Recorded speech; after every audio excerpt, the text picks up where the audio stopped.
Now, a long time ago, in September 1967, I was teaching a class in American diplomatic history at the University of Chattanooga, and I thought I'd devote the first lecture session to suggesting to my students why it was worth their while to study history. Now, obviously, one reason was that they needed 3 credit hours to get a degree. But beyond that, I said there were essentially 2 reasons. History provides extraordinary entertainment, and it can provide useful lessons for individuals, institutions, societies, and if Arnold Toynbee is correct, for human civilizations. Now, by entertainment, I don't mean simply something that is diverting or amusing, but rather that the study of history reveals the richly diverse, colorful, compelling drama of the human story. As the great French historian Marc Bloch has observed, this unquestionable fascination with history requires us to pause and reflect. It introduces us to a cast of astonishing characters: Alexander the Great, Julius Caesar, Jesus of Nazareth, Muhammad the Prophet, Joan of Arc, Napoleon, George Washington, all of whom shaped the world that we live in. Now, while no work of fiction can match the power of this story, many of the world's greatest works of fiction are intimately linked with history. War and Peace, All Quiet on the Western Front, For Whom the Bell Tolls, countless others. We can be inspired and empowered by studying the lives of men and women who made history and by learning how they failed or succeeded in meeting the challenges of their time. This applies to our church and those who have served it. As to history's lessons, a quotation attributed, probably misattributed, to Mark Twain asserts that history doesn't repeat itself, but it often rhymes. I think that has it about right. Useful lessons can be drawn from history if it is explored with care, an open mind, and a certain humility. We draw the most useful lessons from our mistakes and failures. There's little incentive to closely investigate our successes. They're simply seen as validation of the rightness of our courses of action, meaning that possible missteps that might have been averted only by good fortune remain undisclosed. Mistakes and their consequences force us to examine our presuppositions and the actions based upon them. Unfortunately, there is an ever-present danger, more apparent today than ever, that myth and propaganda will drive history to the sidelines. Many years ago, Herbert Muller wrote The Uses of History. That has a nice Swedenborgian ring to it. So what I propose to do is look briefly at the roles played by several individuals and one married couple in the life of our church. Through a series of successes and failures, drawing on their particular uses, they found a way forward, enabling Church of the Holy City to endure and to continuously serve the immediate and wider communities. The loss through fire of the Swedenborgian Church on Capitol Hill, 1889, led to a decision to establish a national church on 16th Street, the Avenue of Ambitions. To launch this new venture, the church selected as its pastor Frank Sewell. He was a commanding personality, acknowledged as the most important American Swedenborgian of his day, whose range of talents made him a kind of Renaissance man, ideally fitted to meet the challenge. In addition to his moral and spiritual qualities and his intellectual and musical gifts, he was an energetic and efficient organizer. Under Sewell's leadership, Church of the Holy City maintained a large and active membership. Moreover, he initiated the practice of reaching out to the wider community, as we're doing today, in meaningful ways. That remained a hallmark of our church leaders. But Sewell's pastorate, the first of the second iteration of our church in Washington, was the church's high point, paralleling the acme of Swedenborgian churches and members throughout the country at the end of the 19th century. So somewhat ironically, one can speak of, starting at that time, a long decline continuing for more than a century. Yet, if it was declining in one sense, our church continued to serve both the members and the wider community in important ways.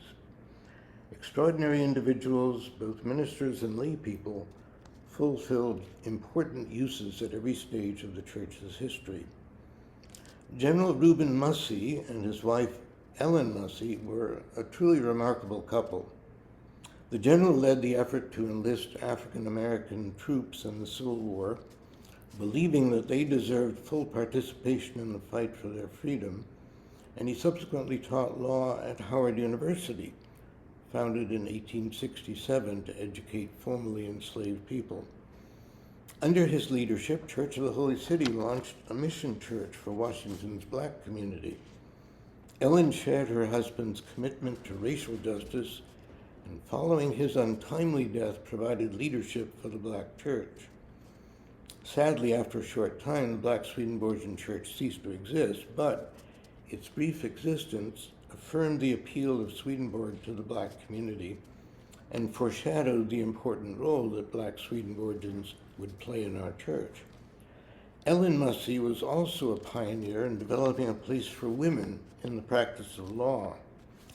Denied admission to the law schools in Washington, she studied law in her husband's office and was admitted to practice before the Supreme Court.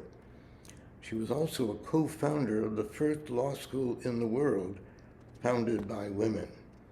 The Musseys were what we might call a Washington power couple in the struggle for racial justice and women's rights. Now, during the pastorate of Sewall's successor, Paul Sperry, two remarkable Swedenborgian women came to prominence. It was Sperry who persuaded Helen Keller to write her autobiographical work, My Religion, which explained how, in her words, Emanuel Swedenborg's message has been my strongest incitement to overcome limitations.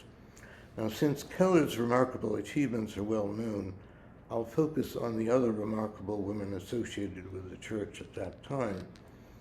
Catherine Phillips Edson came from a prominent Swedenborgian lineage, and her career might be seen as a master class in applying Swedenborg's doctrine of uses. Edson was a leading figure in the Progressive era, translating mystical teachings into practical good government legislation. She spearheaded the campaign for women's suffrage and for a minimum wage for women and children. In 1921, President Harding appointed her as an advisor to the U.S. delegation at the Washington Naval Conference, a rare international diplomatic role for a woman at that time. Catherine Edson demonstrated that the Swedenborgian focus on individual agency and the dignity of work could fundamentally reshape the American political landscape. Reverend Ernest, known as Ernie Martin, who I knew personally, led Church of the Holy City during the tumultuous 1960s. His ministry is noteworthy for several reasons. The struggle of American blacks to gain their civil rights reached a critical point in the 60s, and Martin opened the church's facilities to a Head Start program, defying the threats of some church members to leave the church if blacks were allowed in. He was also active in helping to lead the way to acceptance of openly declared gays in the church.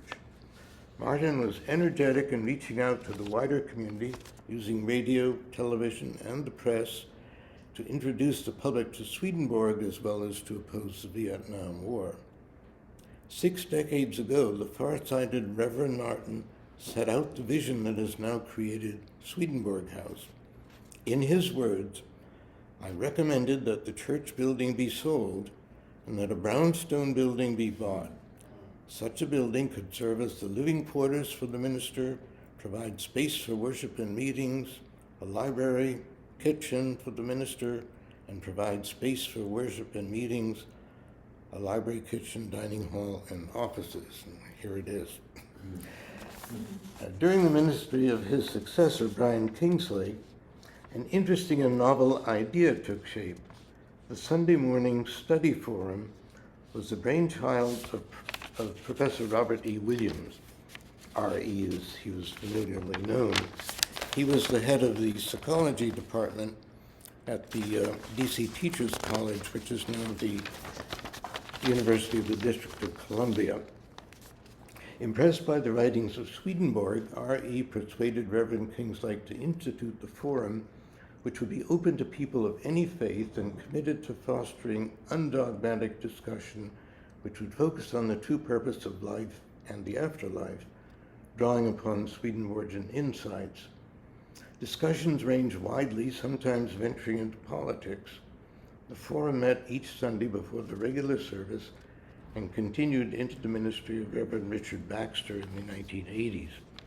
The spirit of the forum is evident in the direction which our Sunday services have taken in recent years. Reverend Richard Baxter, Dick, as those who knew him called him, came to the ministry by way of the organ. When he was a graduate student at American University, he provided music for services in the church. He was the last ministry, or his was the last ministry, during which a choir performed on Sunday mornings. Dick's character was defined by a gentle kindness and generous caring. I recall him exhibiting a bit of temper only once or twice, when younger son Kevin was guilty of rambunctious behavior in a rear pew, earning a paternal reprimand from the pulpit. And interestingly, Kevin is now the respected pastor of the Boston Church, which is hosting our annual convention. It was Dick's warm welcome that brought future church president Helen Sioris, my dear friend and immediate neighbor, into the church 40 years ago when she attended the book signing party for my volume on the United Arab Emirates. Reverend Dr. Jonathan Mitchell played an important pioneering role as the first openly gay minister to serve our church, which became a welcoming place for Washington's large gay community. During his ministry, Church of the Holy City announced that it would make itself available for the performance of same-sex unions. In addition to being engaged with the LGBTQ community, Jonathan hosted planning meetings for the Pride organization each year. Following his ministry, there was a long interregnum without a minister except for the brief ministry of Reverend Andy Stinson. Now, during this period of wanderings in Sinai, a tiny group of members struggled to keep the church alive, while the national denomination brought pressure to sell our magnificent Gothic temple on 16th Street. Elfa Halloway, having just retired from her work as a legal secretary, committed herself to oversee the operation of the church. With help from myself and others, she maintained regular Sunday services, provided a variety of musical and other programs. The church's space was occupied by numerous groups that served the wider community. One benefit realized during this time of stress and doubt concerning the church's future was that our pulpit was often filled by ministers from the general church and the Lord's New Church, which are the other branches of the Swedenborgian denomination. So this had the effect of creating a shared sense of community among representatives of three branches. Our holding operation did succeed in saving the Washington Church because, to our delighted surprise, in 2015, Reverend Rich Toffel returned and accepted the call to be our minister. Rich brought to the task of rebuilding our church community a mix of talents and experiences that recall the ministry of Reverend Sewell more than a century before. Sewell was ideally qualified to launch the second iteration of Church of the Holy City in Washington, D.C., and Rich brought just the right qualifications to the task of reimagining and realizing a third iteration. In this enterprise, he has had the committed and energetic support of a cast of mostly youthful and talented men and women devoted to the creation of an authentic spiritual community. The creation of Swedenborg House and the exciting mix of activities already established promise a bright future. We will ensure our success by honoring the past while embracing the future.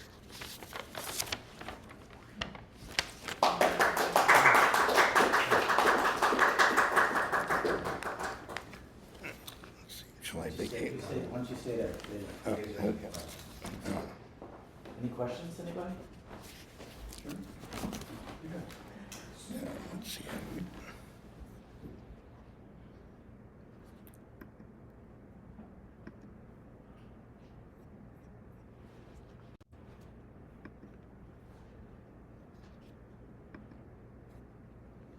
Well, you can just hold it because we'll have to pass it around anyway. Huh. Okay. Jason Bellini. Well, congratulations, first of all, on your authorship.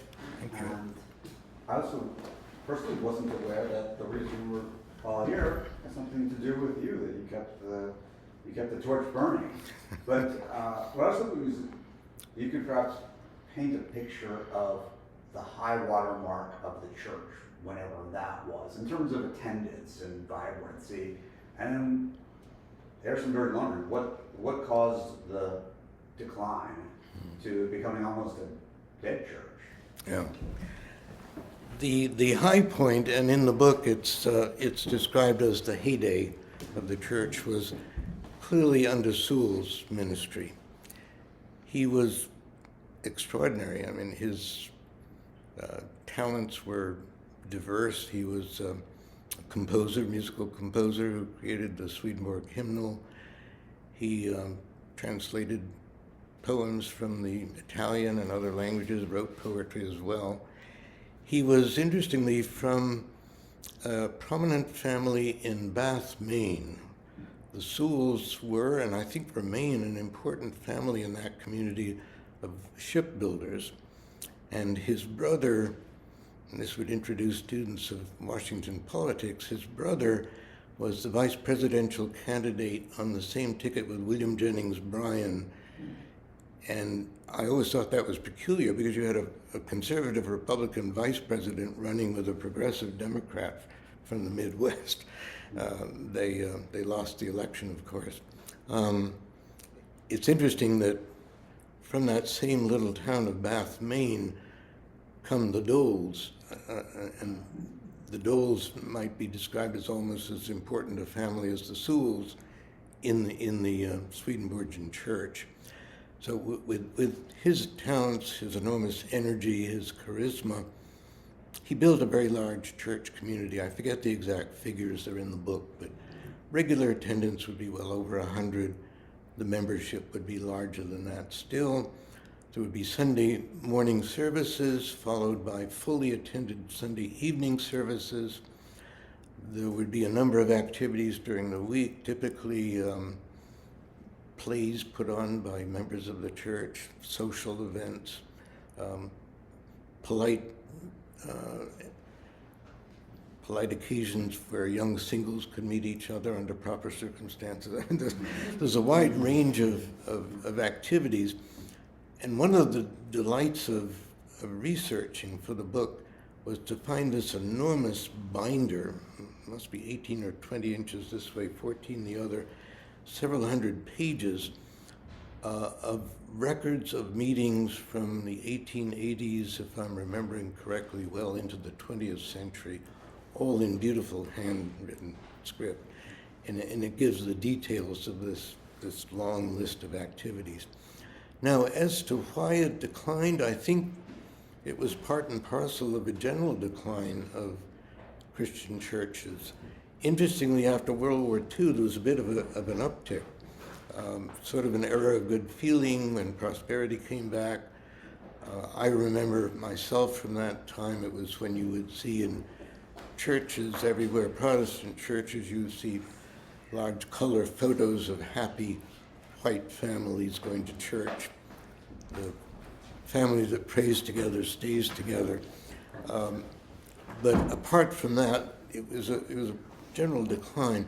I think 1890 marked the high point of individual members in the Swedenborgian Church in North America, and 1900, if I'm remembering correctly, marked the high point of the number of parishes.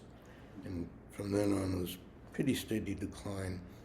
But I thought it was remarkable when I came across those comments by Ernie Martin. I mean, 60 years ago, he was telling us to do exactly what we've just done. Yeah, Ross. Can you hand me this, please? Was Maud Sewell, I believe, an organist? Was she wife or daughter of Reverend? Daughter. Daughter, okay. Yeah, I mean, I think you probably got from my remarks the idea that women have played a very considerable role in this church, even though we're one of the few Swedenborgian churches not yet to have had a female pastor. But women lay leaders, and with the constraints of time, I had to leave out several other quite remarkable women who played important roles in the church. Yeah, I think I shared with you, she wrote a nice note to my dad. Huh. Back in She was a very talented musician, and her sister, whose name escapes me, was a brilliant artist who did commissions for the important manufacturers of stained glass, Tiffany. It was a very talented family. Katie. Malcolm, I just wanted to highlight first that Chris put in the chat, Malcolm, yours is a powerful and very necessary voice. Thank you. And I would like to echo all the congratulations and thank yous. My question is for you, what was the most fun or enjoyable part of writing the book, and what was the most challenging part? I'll start with the second. I think the most challenging was finding proper documentation. I mean, while I had that marvelous binder with all those beautiful handwritten notes, it was easy to find what I needed. After that, it was a real challenge, and I'm grateful to Rich, to Jim Lawrence, the president of the denomination, and one or two others for leading me to some useful sources. Old copies of The Messenger, and The Messenger's been published for, Lord, is it over a century, Rich? It's Yes. been a very long time, but it's a wonderful source of information. For some of the later subjects of the history, I was able to get back in touch with them, which was fun. I had lovely chats with Andy Stinson and Jonathan Mitchell, and with Jenny Kaufman, a daughter of Ernie Martin, who is now herself a Swedenborgian minister. You'll meet her at convention. So the other question, what was the most fun. The most fun? Most fun. I think probably the most fun is seeing it birthed, and I want to record my warm thanks to Katarina for playing a leading role in the somewhat difficult birthing of this child, but it's and now it's well delivered. Thank you. Any questions online? If I unmute, it's gonna. And while we wait, I just wanted to add one thought, and maybe I can raise this at convention somehow, but it does seem to me it would be important and I think quite interesting if someone from each of the many Swedenborgian pastorates around the country took it upon himself or herself to do a history of that church. Because as McCullough, who's one of my favorite historians, pointed out, really history is about showing our appreciation of those who went before and who built what we have inherited. I think that would be a worthy enterprise for each church. I think so too. Yeah. Other questions? No, but I can't unmute myself. That's okay, but are there any other questions in the chat? If you lift your hand up, we'll do it, or just turn your camera on, or just start talking. We will recognize you. If not, I have a quick question for you, Dr. Peck, and that is, you were saying at the beginning that we study history to learn the lessons that will help us today. What lessons do we learn about today from the history that you've done over 100 years at the Church of the Holy City? What implications is that for us living today? Well, one of the lessons well exemplified by Alpha Holloway, and I'm sorry Alpha couldn't be with us. She had hoped to be here today.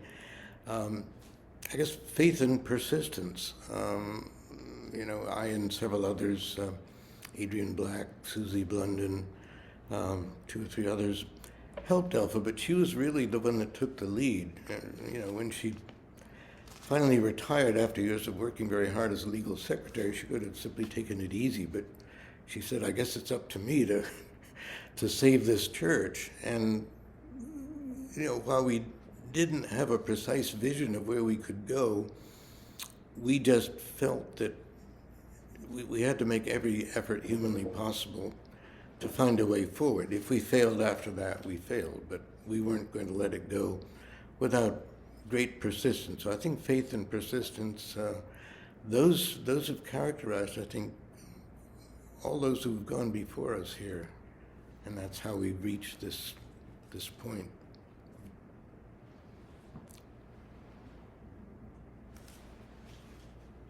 Well, thank you very much, Dr. Peck, for your service to the church, your service to God, being useful in this world, and for this beautiful lesson that you've given us today on the history and the importance of highlighting leaders in the church who made a difference. And we look forward to signing books with you after the service. Thank you very much. And show us the book. Oh, do you have the book in your hand? Do you have a copy? Anybody? Where's the book? Oh, It's right there. There you go. can just show everybody a copy of it. Yay! Yeah, when I should say my son took the photos which were used on the cover, so a lot of people contributed. Beautiful. Thank you, Dr. Peck.